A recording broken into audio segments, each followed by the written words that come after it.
And how did you feel when you went to Urfa and Haran, especially the places of Prophet Abraham's when you lived? What was your feeling when you went there? I was very anticipatory of going, knowing what it is that we were going to see, and having read about it, having done my homework ahead of time, and would certainly recommend that everybody be given as much information as possible. But again, as I mentioned before, reading about it and being there and experiencing it is something completely different. I was amongst the brave ones who went forth and drank the water of health at the well of Job, and it was something that seemed to bring with it its own blessings. And it isn't just memories that you take away, but a sense of something higher and more important. And so it was a very engaging moment of the trip, especially in Urfa, where the sponsors seemed to be very cheerful.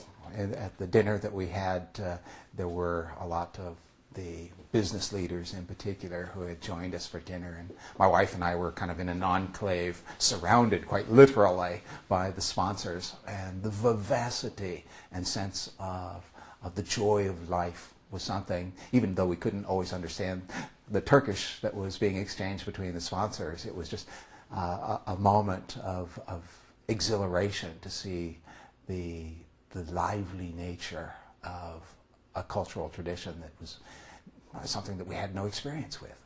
And how did you communicate with the sponsors? Did you have translators with you? We were fortunate on a number of occasions to have had sponsors who spoke English, some very good English. Often there was a family member or two who were capable of communicating, and so we weren't entirely reliant upon the translators. But our translators did a wonderful, wonderful job. Jafar in particular, we all decided that he was, even though he's going to study chemistry, that he was a born translator, because he was capable of listening on the one hand and talking on the other hand at the same time. And as philosophers, since we had a half dozen philosophers with us on the trip, we pushed the limit on regular occasions to see how complicated the discussions could be. Not only could Jafar handle the translation, but we found that the sponsors rose to the occasion, because it was clear that everything was being understood, and we kind of spiraled the ideas often to higher and higher planes of discussion, and came across with nights that passed by in what seemed like a moment, and frequently we were told, oh, it's time to go, but none of us wanted to leave. Couldn't we stay 15 minutes more? And so it was something that had its own momentum, and it wasn't, there was never a moment where nobody had anything to say. And so the discussions came through. The sponsors always had questions. We had questions for the sponsors, and I think the dialogue format, kind of hitting at the grassroots level, as we would call it in our culture, the foundational level of family members to family members and individual to individual. It was something that really, really did work quite well. What are the most astonishing characteristics of the sponsors that you met, and what are the common things that you see in them? Well, let's see. How many should I list? First of all, the food was unbelievably good. We all gained at least 15 pounds while being there, and how much baklava can a human being eat in a given day? It was a wonderful gustatory experience, because the food was just overwhelmingly delicious, and the generosity that was demonstrated both at the table, in the warmth, the affection, the ubiquitous tea, Turkish coffee, and then on top of that, here's some gifts, and coming away with meaningful mementos, and the mementos were well chosen and appropriate for the occasion. It was something that just astounded my own sensibilities, and some of us were often reflecting upon the genuine nature of the charity that was shown, and commenting that many Christians could learn what it means to be charitable by the generosity that was being provided here. It was an outpouring of warmth and affection that knew no bounds.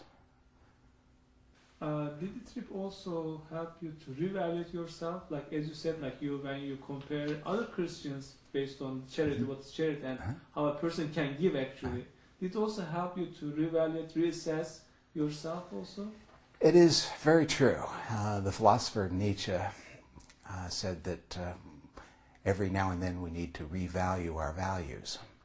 And this certainly provided an opportunity for rethinking a lot of the stereotypical assumptions, even as an intellectual, trained primarily as a Hellenist, and having for so many years the Greek perspective on things Turkish. It was, to me, incredibly instructive to see the commonalities of the culture, both in terms of cuisine, in terms of the sense of what's important about life. And so I came again and again to understand the common basis, the common threads of our humanity. And so all of the barriers and the artificial fears broke down in regards to Turkey, and I can't wait to go back. When you conveyed this experience to your students, what was their reaction? What is their reaction? Well, in Oklahoma, they need a great deal of instruction in regards to kind of opening their eyes to other experiences. For many of the students, California or New York City, that's another world. And so being in the heartland has its drawbacks in terms of trying to get them to understand alternative forms of cultural tradition. But I think that given the growing unity of world affairs in particular as a result of politics and technology, that there are probably greater and greater avenues for getting them to appreciate that they're a part of the world. And this is a part of the world that I think is ideally situated to be a great brokerage house of cultural traditions, religious traditions as well, between East and West. Geographically, Turkey is in an ideal spot to be the mediator between East and West. And so I think that we're at the avant-garde level, the beginnings of a new interface between East and West. And I think Turkey's going to play a large role in that.